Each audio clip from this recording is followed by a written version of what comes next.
기도하옵나이다. 아멘. 할렐루야. 반갑습니다. 세월이 그냥 빨리빨리 지나갑니다.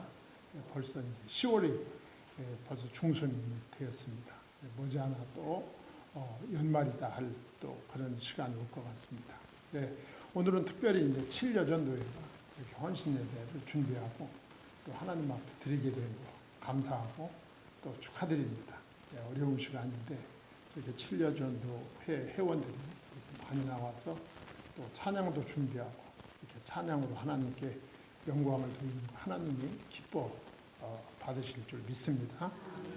그래서 오늘 7여전도회 헌신 예배 또 오늘 저녁 예배 메시지로서 우리가 마가복음 10장 17절부터 22절까지 읽었습니다만 범위가 31절까지 다 읽어야 이제 오늘 본문 말씀의 의미가 확실하게 드러나게 됩니다. 제가 빠른 시간에 말씀을 증거하겠지만 좀 부지런하게 제가 말씀을 상고해서 시간 내에 말씀을 가급적이면 끝낼 수 있도록 이렇게 하겠습니다.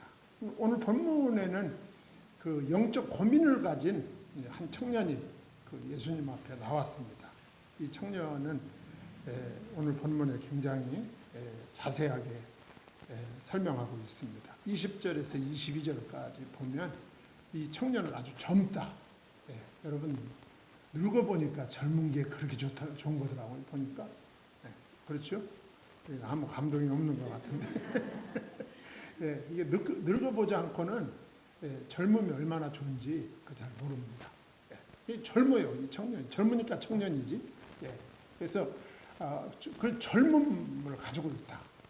저는 그냥 이 젊은이들만 보면 완전히 넉나간 사람처럼 이렇게 봅니다. 관람하는 거지. 참 아름답다. 참 좋다. 그 젊음이 그렇게 좋아요. 그런데 이 청년은 그 젊음이 있고, 그런데 이 청년에게는 그 젊음에다가 관원이었다고 했습니다. 세상적으로 빨리 출세했어요. 젊음이 있는 데다가 관원이었다. 그리고 오늘 말씀에 보니까 부유했다고 했습니다. 다 가진 거예요. 다 가지고. 이런 사람이 세상에 드물죠. 젊은 데다가 부자에다가 관직까지 가지고 있었다. 그런데 이 청년은 모든 자기 또래의 또 자기 또래보다 못하거나 또 자기 주변의 모든 사람의 선망의 대상이었다. 그렇게 볼 수가 있죠. 그러니까 세상적으로 볼 때 이 청년은 누가 봐도 부족함이 없는 청년이었다. 세상적인 기준으로 볼 때 이 청년은 아주 행복이 철철 넘쳐야 하는 그런 청년이었다. 그 말입니다.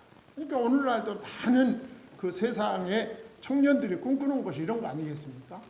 내가 나이를 먹어가면서 내 위치와 맞는 내 나이와 맞는 직책이 나에게 주어지고 또 가족들과 함께 살 수 있도록 또 물질적으로도 좀 부유하고 그렇게 살아가면 얼마나 좋겠는가 하는 것이 일반 사람들이 아마 꿈일 수가 있습니다. 그런데 이 청년은 일반 사람들이 꿈으로 가지고 있는 그 모든 것을 현실로 붙잡고 있었다. 우리가 볼 때는 부족함이 없을 것 같은 그런 사람이다. 그 말입니다.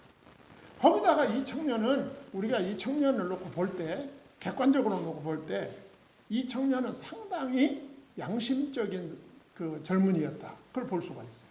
상당히 양심적이었고 상당히 그 책임감이 있는 흔하게 그 젊은이들 속에서 흔하게 볼 수 있는 그런 청년이 아니었다. 상당히 내면을 갖춘 그런 젊은이였다라고 하는 것을 우리가 오늘 본문 말씀에서 느낄 수가 있다. 그 말입니다. 여러분 아무 젊은이나 예수님 앞에 와서 꿇어 엎드려서 어떻게 해야 영생을 얻겠습니까? 이런 질문합니까? 아무나 할 수 있는 게 아니죠. 아무 젊은이나 그렇게 할 수 있는 게 아니란 말이죠. 그러니까 오늘 말씀의 이 분위기를 볼 때 이 청년은 세상적으로 부족함이 없는 그런 내면과 외면을 갖춘 그런 젊은이였다. 그런데 이제 말씀드리겠지만 그럼에도 불구하고 만족이 없었다. 그 얘기 아닙니까? 그럼에도 불구하고 이 청년에게는 만족이 없었다 그 말이죠. 근데 여기가 이제 아주 중요한, 예수님께서 하시고자 하는 중요한 메시지를 여기에 담고 있다 그 말이죠. 그러니까 성경이 추구하는 일관된 하나의 메시지는 뭐냐 하면 하나님의 나라입니다. 하나님의 나라가 성경이 추구하는 궁극적 메시지야. 하나님의 나라. 예수 영접할 때 내 마음에, 우리 가정에, 우리 교회에 하나님의 나라가 이루어지고, 그렇지 않습니까? 예수 영접할 때 우리 주님께서 예배하신 영원하고 완전한 하나님의 나라에 도달하게 되는 것이다. 하나님의 나라입니다. 하나님의 나라가 이루어질 때 우리는 비로소 만족하게 된다 그 말이에요. 다른 말로 말하면 하나님을 만날 때 하나님의 나라가 이루어지고, 하나님의 나라가 이루어질 때 우리는 정말 아주 꽉 찬 삶을 살아갈 수 있다. 그런데 그 하나님의 나라를 이루어가는 길, 그 하나님의 나라를 알 수 있는 진리, 그 하나님의 나라에 있는 그 영생을 소유할 수 있는 방법이 오직 누구다? 예수 그리스도다. 성경은 그것을 일관되게 우리에게 가르쳐주고 있는 거예요. 그래서 마가복음 10장 17절로 32절에 나와 있는 내용도 이제 여러 가지 이야기가 있지만, 궁극적으로는 하나님의 나라가 이루어질 때 인간은 만족할 수 있는 것이다 라고 하는 걸 이제 우리에게 보여주는 거예요. 결론부터 말씀드리면, 바쁜 사람 빨리 갈까 봐 결론부터 말씀을 먼저 드리는 거예요. 네. 그런 것입니다. 그래서 이 청년은 이제 그런 결론을 가지고 오늘 본문 말씀을 살펴 올라가면, 한 청년이 영적 고민이 있었다는 거 아닙니까? 네. 제가 아까 강조해서 말씀드렸듯이 이 청년은 세상에서 소유할 수 있는 모든 것을 다 소유했다. 그렇지 않습니까? 그럼에도 불구하고 고민이 있었다. 그겁니다. 네. 그 고민을 가지고 지금 누구를 찾아왔다? 예수님께 찾아왔다. 선한 선생님이여, 내가 무엇을 하여야 영생을 얻으리까? 그랬어요. 사람에게는 다 고민이 있습니다. 이 청년은 유대 청년 아니에요. 이스라엘 청년 아닙니까? 그러니까 이 사람은 기본적으로 하나님을 아는 거예요. 하나님을 믿고.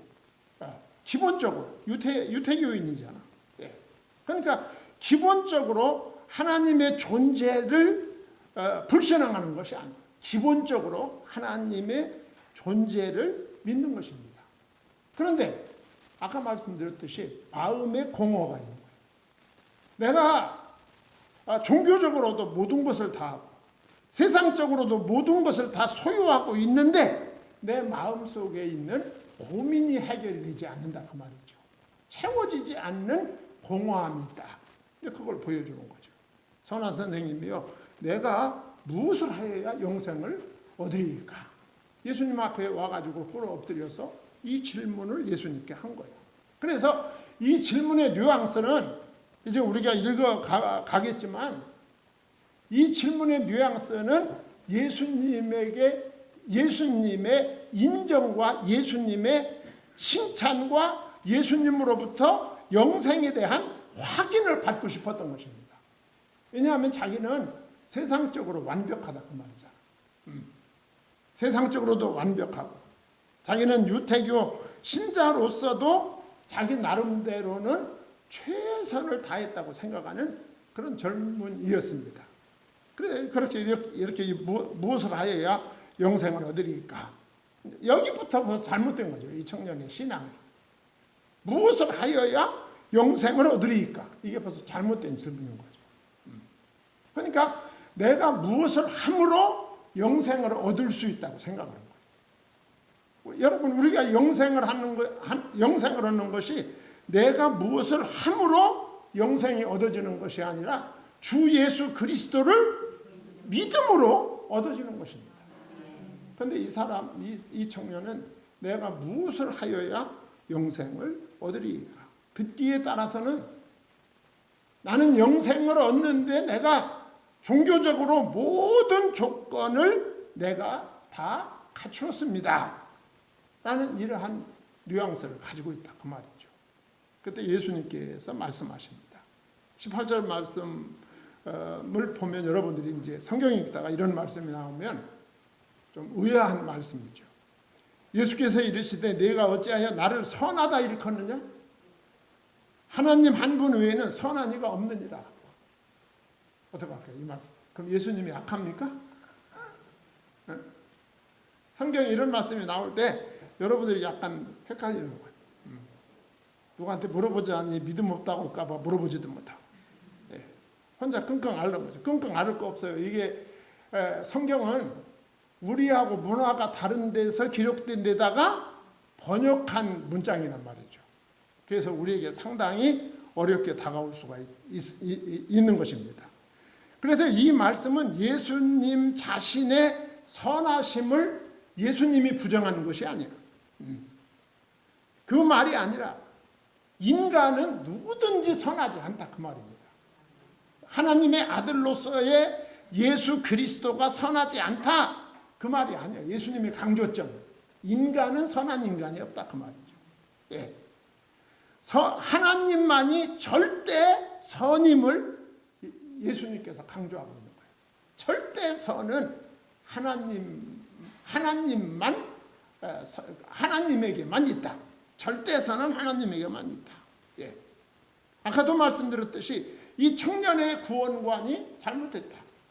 인간이 어떤 선한 일을 행해야 영생을 얻는 줄 알고 있는 이 청년의 지금 잘못된 구원관을 예수님은 지금 바로 잡아 주려고 지금 접근해 가시는 거예요.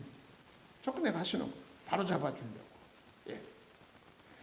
그 어떤 선한 행위도 인간은 영생을 얻게 할 수 없다.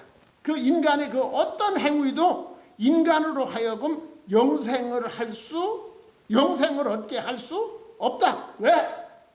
인간은 그 근본이 뭐하기 때문에?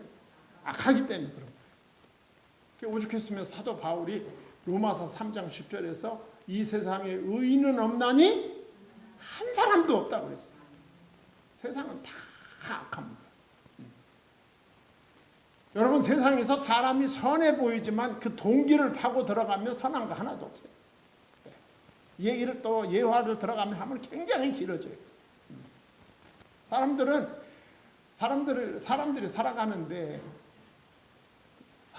돈이 필요하죠.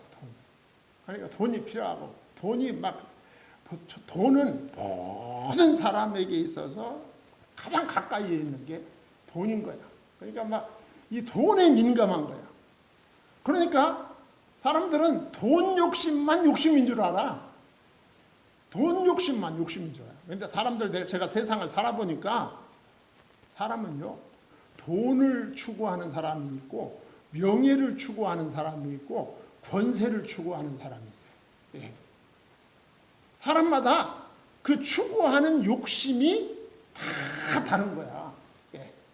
그런데 명예나 권세에 대한 욕심은 잘 드러나지 않아. 예. 돈에 대한 욕심만 잘 드러나. 그러니까 명예나 권세를 얻기 위해서 돈을 포기하는 사람이 있어요. 그때 그 돈을 포기하는 사람을 이 세상 사람들은 또 성도 여러분들은 거기에 사람들이 되게 존경합니다. 저 사람은 욕심이 없구나. 무슨 욕심만 없어? 돈에 대한 욕심만 없고 명예나 권세에 대한 욕심이 어느 정도냐? 그 돈을 포기할 정도로 많다 그 말이죠. 하나님이 보실 땐 그러니까 다 거기서 거기요. 애들 말로 쌤쌤인 거야. 다 하나님이 보실 때. 예. 우리는 돈에 대한 욕심만 악인 줄 알아? 명예나 권세를 추구하기 위해서 다른 거 다 포기하는 그 욕심도 엄청난 죄악입니다. 그러니까 하나님이 보실 때 의인은 없나니 한 사람도 없는 거야. 그러니까 인간은 어떤 행위로 구원받을 수 없다. 왜? 인간은 선할 수가 없다. 그 근본이 인간은 악이다. 그걸 보여주는 거죠. 예수님이 지금 그 말씀을 하고 계신 거예요. 그러면서 그 청년한테 물어봅니다. 청년의 관점에서 물어보는 거야. 그 다음 구절도. 19절 말씀도 거기 계명이 나오잖아. 6계명서부터 10계명까지, 5계명서부터 10계명까지 자유롭게 인용하시잖아. 지금 예수님께서. 그 5계명서부터 10계명까지의 이 말씀을 갖다 예수님이 뭐라고 말씀했어요? 네가 계명을 안 하니 살인하지 말라, 간음하지 말라, 도둑질하지 말라, 거짓 증언하지 말라, 속여 빼앗지 말라, 내 부모를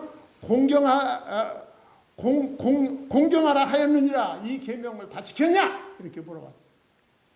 여러분들 여기서 오해하지 말아야 될 것은 이 계명을 지키면 구원받나 보다 그렇게 생각하면 안 되는 거예요. 예수님께서 그렇게 물었어요. 그러니까 그 청년의 눈높이에서 예수님이 말씀하신 거죠. 그리고 예수님은 그 청년이 와서 질문할 때 벌써 예수님은 그 청년을 다 알고 계셨던 거예요. 다 알고. 그래서 그 청년의 수준에서 예수님이 지금 말씀하시는 거죠. 네. 그 청년의 눈높이가 어떤 겁니까? 율법을 잘 지키면 하나님의 사랑을 받고 영생의 길이 열린다. 이런 사고방식이죠. 율법을 잘 지킵니다. 그리고 율법을 예수님께서 율법 준수 여부를 물으시면서 그것으로 영생을 이룰 수 없음을 이제 예수님이 암시적으로 지금 보여주기 시작하는 겁니다. 단계적으로 예수님이 나가시는 거예요. 예. 그러니까 이 대인 관계의 1계명, 대인 관계에서 이 6가지 계명, 이 6가지 계명은 하나님과의 관계인 1계명서 4계명까지의 실천을 말씀하고 있는 것입니다. 1계명서 4계명의 실천이 뭐냐? 5계명에서부터 10계명인 거야. 예. 지금 예수님이 그 말씀을 하고 있는 거죠. 그랬더니 예수님이 바라던 당연한 대답이 나오는 겁니다. 내가 이 계명을 지켰냐? 이렇게 물어봤더니 그가 여짜오되 선생님이요, 이것은 내가 어려서부터 다 지켰나이다. 그러니까 어떤 측면에서 채워지지 않는 영적 갈증이지만 종교적으로 보면 나는 율법적으로 완전한 사람이다. 이런 생각을 가지고 예수님 앞에 나온 거예요. 예. 혹시 예수님이 나를 칭찬해 주지 않을까? 그런 생각도 했을 수도 있습니다. 예수님은 나올 대답을 이미 알고 계셨고, 그리고 이것은 유대인들의 일반적인 사고 방식입니다. 내가 계명을 나는 잘 지키고 있다. 왜? 안식일을 지켰으니까. 또 오늘 말씀처럼 나는 살인하지 않았으니까. 나는 간음하지 않았으니까. 나는 도둑질하지 않았으니까. 나는 거짓말 잘하지 않으니까. 나는 남의 물건을 속여 뺏지도 않고, 나는 우리 부모님에게 불효도 하지 않았으니까 나는 모범생이다. 그런 생각할 수 있죠. 여러분들도 그런 생각할 수 있습니다. 그런 생각할 수 있어요. 그리고 그걸 큰 공로로 여길 수 있다. 그 말이죠. 그런데 그런 생각을 할 수 있는데 문제는 그걸 그렇게 지킴으로 내가 구원받을 수 있다는 이게 잘못된 거다. 그 말이죠. 구원을 뭐로 받습니까? 믿음으로 받는 거예요. 그리고 이 율법적 행위는 믿음으로 구원받은 사람이 이 땅을 살아갈 때 필요한 거예요. 계명들이. 믿습니까?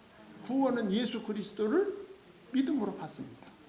믿음으로 구원받은 사람은 지금 예수님께서 열거하신 이 말씀을 자기의 삶 속에서 구현시켜 나가는 거죠. 그렇게 되는 거죠. 그런데 문제는 요걸 지켜야 영생을 얻는다고 하니까 이게 문제가 되는 거지.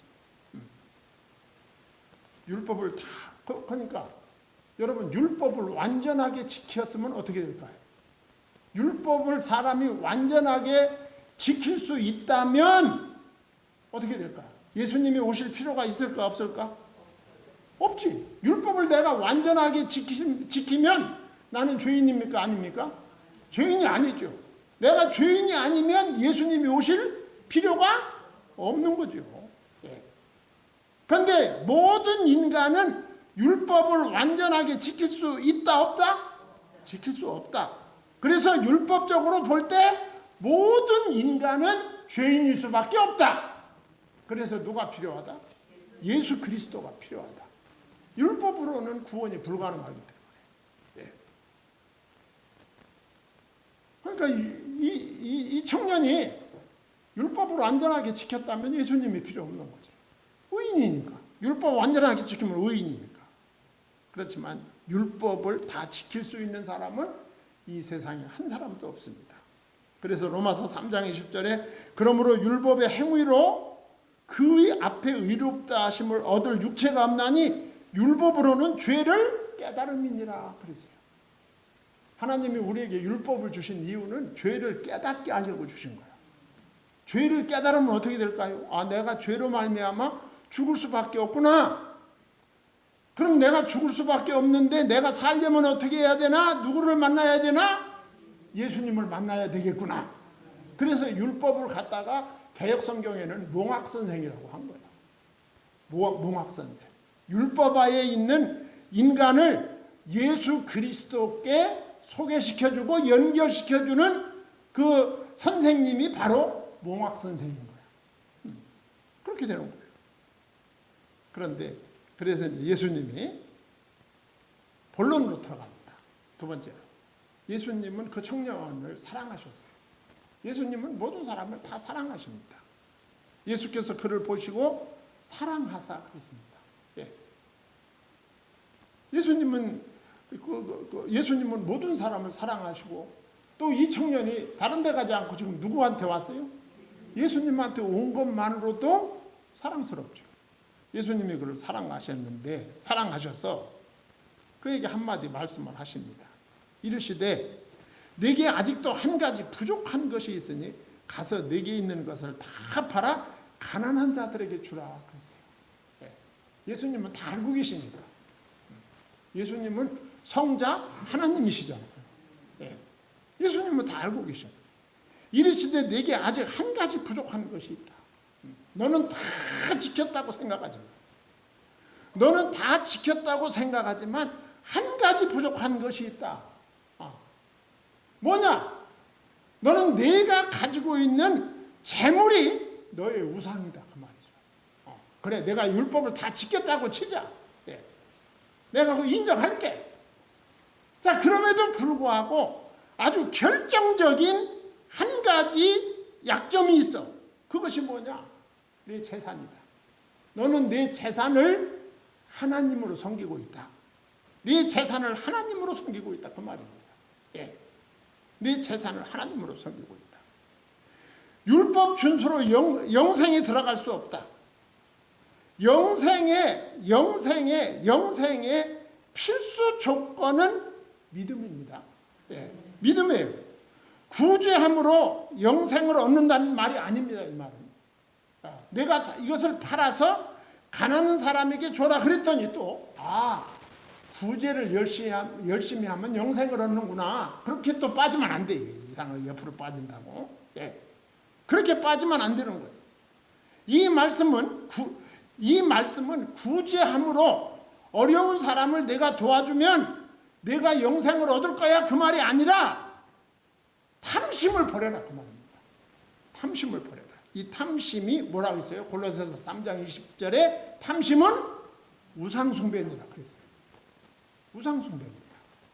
너는 내가 하나님을 잘 믿고 의지하여 내가 율법을 잘 지켰다고 생각하지만 내 진짜 하나님은 여호와 하나님이 아니라 내가 가지고 있는 재물이 내가 진짜로 섬기는 내 하나님이야. 너는 우상숭배를 하고 있는 거야. 너는 내가 우상숭배에서 빠져나와 내가 하나님 앞에 돌아갈 때 너는 영생을 얻을 수 있는 거야. 그걸 가르쳐 주는 거야. 그래서 예수님이 뭐라고 했어요? 21절 하반절에 그리하면 하늘에서 보화가 내게 있으리라.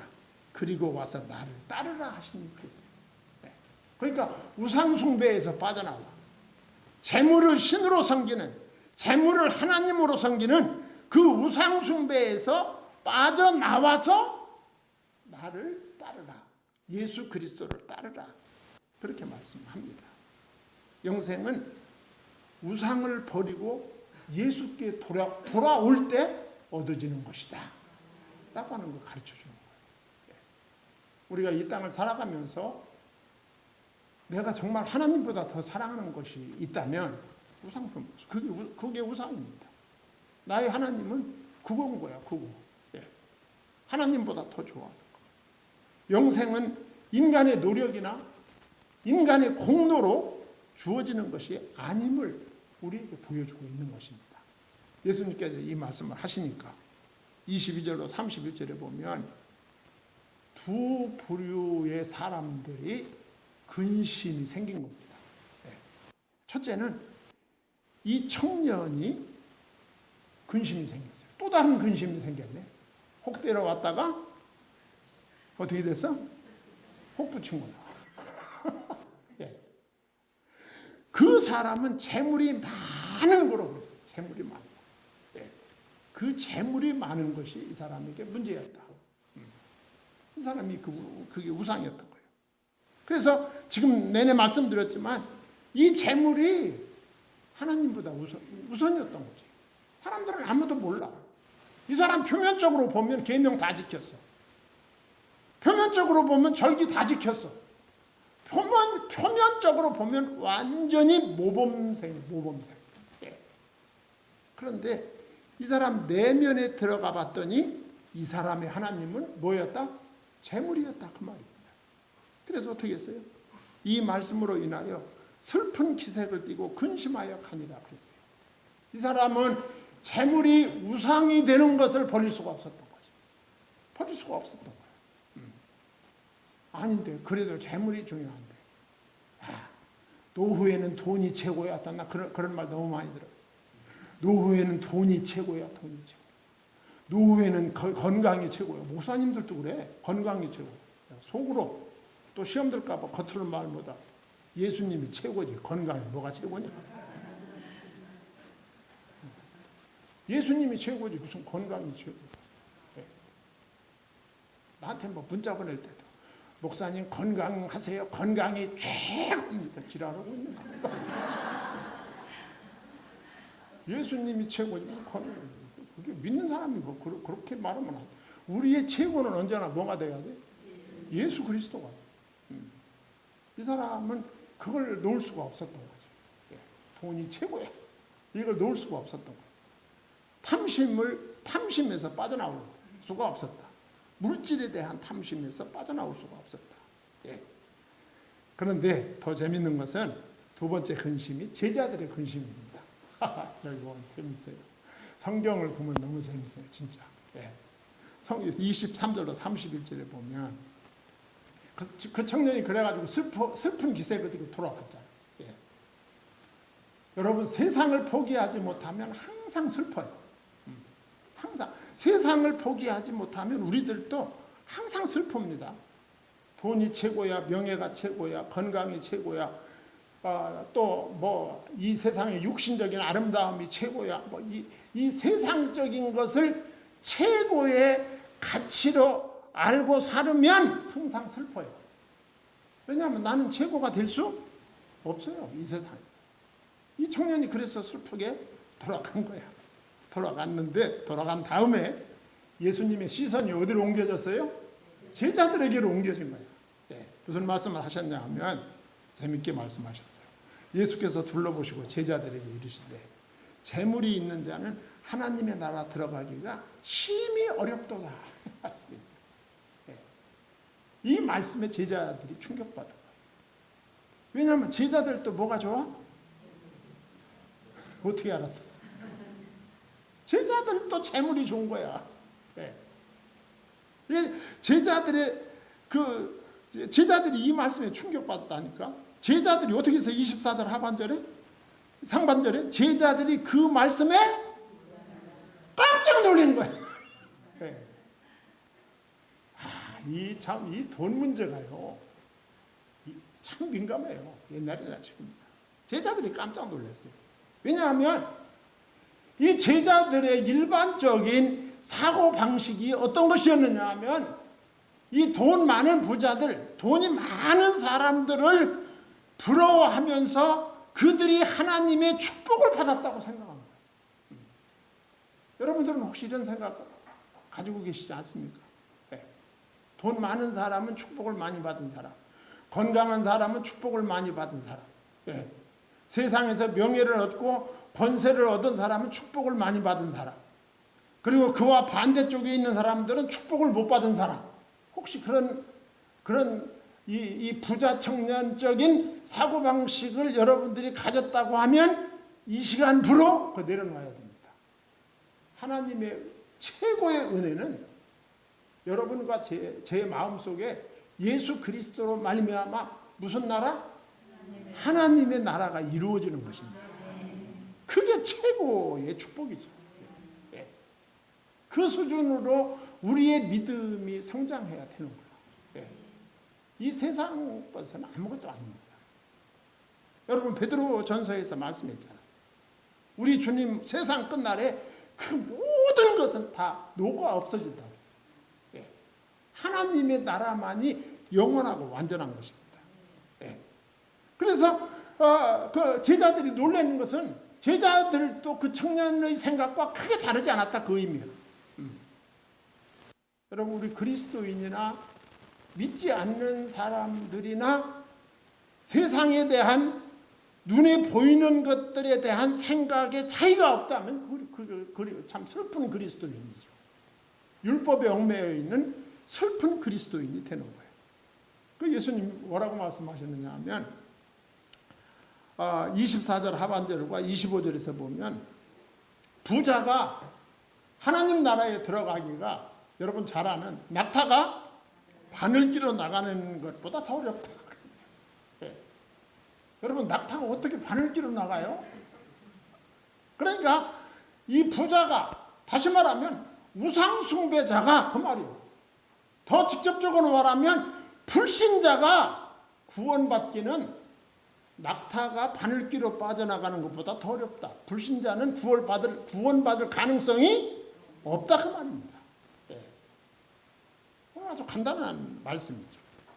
그러니까 오늘도 헌신 예배입니다만 우리가 최고의 헌신은 내가 예수 그리스도를 깨닫고 예수 그리스도를 발견하는 것입니다.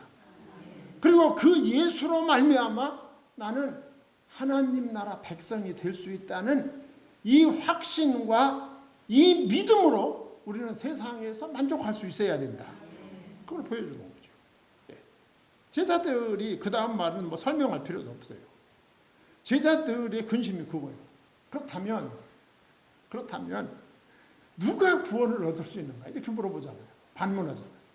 26절 제자들이 매우 놀라 서로 말하되 그런 쪽 서로 말하되 자기들끼리 얼굴 쳐다보면서 수근수근한 거예요. 그렇다면 누가 이 세상에 구원받을 사람 누가 있단 말이에요? 한 사람도 없겠답니까? 왜냐하면 제자들도 아직 새신자예요. 새신자. 아직 3년 정도 된 새신자들이에요. 성경을 볼 때 잘 봐요. 성경을.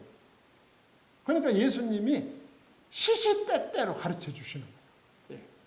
이 신앙 연륜을 참 이거 볼 때 예수님하고 날마다 같이 다녀도 수준이 올라가기가 이렇게 힘든데 그 다음 말은 제가 안 할 거예요. 예수님하고 같이 동고동락 하는데도 이렇게 수준이 올라가는 게 힘들어요. 하나님의 은혜에 올라가는 게. 누가 자기들끼리 수근수근 하는 거예요. 부자 한 사람도 뭐 구원받지 못하고. 부자도 예수님 믿고 자기가 가지고 있는 자기가 가지고 있는 명예, 자기가 가지고 있는 권세, 이것이 하나님의 영광을 위해서 쓰라고 하나님이 나에게 주신 것이다 하고 그렇게 쓰임을 받을 때 다 구원받은 하나님의 자녀가 되는 거죠. 문제는 그걸 우상으로 섬기니까 문제가 되는 거죠. 그렇지 않습니까? 네. 그러니까 예수님은 다 알고 계신 거예요. 다 오래되면 여러분 다 합니다. 같이 오래 있으면 다 알아요. 말해도 알고 안 해도 알고 다 알아. 학교 선생님 오래 하면 아무 개가 자리 없으면 걔가 지금 화장실에 가서 뭐 하는지 다 알아. 안 보여도 다 한다니까. 예수님은 다 알고 계셔. 그래서 예수님이 27절에 뭐라고 했어요? 예수께서 그들을 보시며 이르시되 사람으로는 할 수 없으되, 누가 구원받나 이렇게 수근수근 하니까 사람은 할 수 없으되 하나님으로는 그렇지 아니하니 하나님으로는 다 같이 다 하실 수 있느니라. 걱정 마라 이놈들아. 하나님은 전능하셔. 이 바보들아. 하나님은 전능하셔. 하나님은 얼마든지 하실 수 있어. 하나님은 누구든지 예수 영접하고 하나님의 나라의 구성원이 되게 만들 수 있어. 지금 예수님이 그 말씀을 하는 거예요. 이게 복음인 거예요. 이게 복음. 인간이 할 수 없는 것을 하나님은 하실 수 있어. 인간적으로 보면 저 사람이 예수 믿고 구원받을 가능성이 전무해. 그런데 하나님은 하실 수 있어. 하나님은 하나님의 아들 예수 그리스도를 통하여 이 구원 사역을 이루신 겁니다. 인간은 율법적 기준으로 볼 때 구원받을 사람이 한 사람도 없어. 그렇죠? 왜? 율법을 완전하게 지킬 수 있는 인간은 그 인간 자체가 불완전하기 때문에 그 율법을 지킬 수가 없어. 그래서 다 죄인이야. 인간은 할 수가 없어. 누가 구원받을 수 있겠는가? 구원받을 수 없어. 그런데 이 바보들아, 하나님은 하실 수 있어. 하나님은 이 죄인들을 구원하기 위해서 당신의 아들을 보내시고, 그리고 십자가에 못 박혀 대속의 죽음을 죽게 하시고, 그 대속적 죽음을 믿는 자는 구원받게 하는 원리를 하나님이 만들어 놓으신 것입니다. 예수를 믿으면 구원받게 되는 원리가 여기에 있는 것입니다. 하나님은 하실 수 있어. 예. 이 말씀을 예수님이 좀 심각하게 하셨어요. 심각하게 했는데 이 베드로는 항상 재밌어요. 여러분, 사람이 다 근엄하면 재미가 없어요. 여러분, 애들하고 대화할 때 쓸데없는 소리 할 때 쓸데없는 소리만 한다 뭐라고 하지 마. 쓸데있는 소리만 하면 재미가 하나도 없어. 그렇잖아. 애들하고 대화할 때도 이 쓸데없는 소리 하고 자빠졌네. 그러거나 그럼 다음에 쓸데있는 소리고 쓸데없는 소리고 아무것도 안 한다. 네. 베드로가 참 성격이 급하죠. 네. 성격이 급해가지고 다른 사람들이 말하기 전에 풀쑥 나와. 근데 이런 사람이 필요하다니까. 난 그런 사람들 참 좋아해. 내가 못하니까. 베드로가 예수님이 이렇게 심각하게 말씀하고 있는데 베드로가 뭐라고 그러냐면, 선생님, 나는 주를 위하여 모든 것을 다 버렸어요. 28절. 이것도 할 얘기는 아니거든, 사실. 네. 28절 했잖아. 네. 베드로는 말을 참 쉽게 해. 네. 여러분, 우리가 사람 살다 보면, 사회생활 하다 보면 세상을 참 쉽게 사는 사람들이 있어. 그냥 살아. 그냥 그때 거침없이 그냥 살아. 쉽게. 베드로도 그런 스타일이야. 사실 베드로가 이렇게 말을 쉽게 하는데 말대로 그렇게 사는 스타일이 잘 아니야. 뭐 한두 가지만 말씀드리면, 그 첫째가 되고 싶은 욕심이 있었잖아. 네. 첫째가 되고 싶은 욕심. 9장 34절, 35절. 바로 앞에서 그랬어. 네. 자기도 첫째가 되고 싶은 거야. 예수님의 제자들 가운데 으뜸이 되고 싶은 거야. 그게 누구한테나 있어요. 그리고 또 10장 37절 이하에 보면 무슨 얘기가 나옵니까? 주님의 우편에 누가 있을 것인가. 네. 이 베드로 모든 걸 다 버렸어? 안 버렸어? 안 버렸어? 안 버렸는데 그 주님이 말씀하실 때에는 왠지 자기가 버린 것 같은 거야. 네. 그랬더니 예수님이 그 베드로의 말을 묵살하지 않으셨어요. 우리가 생각할 때 쓸데없는 말 한 거잖아. 이놈아, 네 주제를 알아라. 그렇게 말할 수도 있잖아. 네. 그런데 예수님이 베드로를 존중해 주십니다. 어떻게 존중할까요? 네, 29, 30절에 보면 복음을 위해서 모든 것을 버린 제자들에게는 현세의 보상과 내세의 영광이 있을 것이다. 베드로 너에게 그렇다 그 말이 아니야. 예. 복음을 위해서 모든 것을 버릴 수 있다면 그 사람은 진짜 믿음의 사람이고, 그런 진짜 믿음의 사람은 이 땅에서도 보상이 있고 내세에서 영생, 하나님의 나라가 있게 될 것이다 라고 하는 걸 부어주는 거죠. 베드로에게도 이런 믿음이 있다면 주어지는 것이고요. 예수님께서 아주 표준을 말씀하십니다. 내가 복음을 위하여, 예수를 위하여 모든 것을 버릴 수 있는 사람이라면 그 믿음은 진짜 믿음이고, 그 진짜 믿음을 소유한 자가 하나님의 나라를 얻을 수 있다 라고 하는 것을 우리에게 보여주고 있는 것입니다.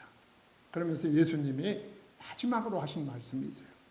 그러나 먼저 된 자로서 나중되고 나중된 자로서 먼저 될 자가 많으니라.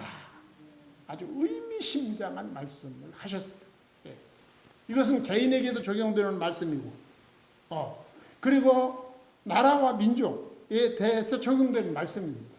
유대 나라에서 예수님이 오셨고 예수님을 믿을 수 있는 기회가 맨 먼저 주어졌지만 유대 사람들이 예수님을 믿지 아니하므로 나중된 이방인들이 먼저 예수님을 믿고 세계 복음화를 이루는 이 큰 역사가 나타나게 될 것이다. 개인적으로, 민족적으로, 국가적으로 확대해가면서 이 말씀을 적용할 수 있습니다. 성도 여러분, 영생의 조건은 뭡니까? 믿음입니다. 우리는 믿음으로, 우리 주 예수 그리스도를 믿음으로 말미암아 하나님의 나라, 영생을 소유할 수 있습니다. 기도하겠습니다. 하나님 감사합니다. 하나님께서 오늘 우리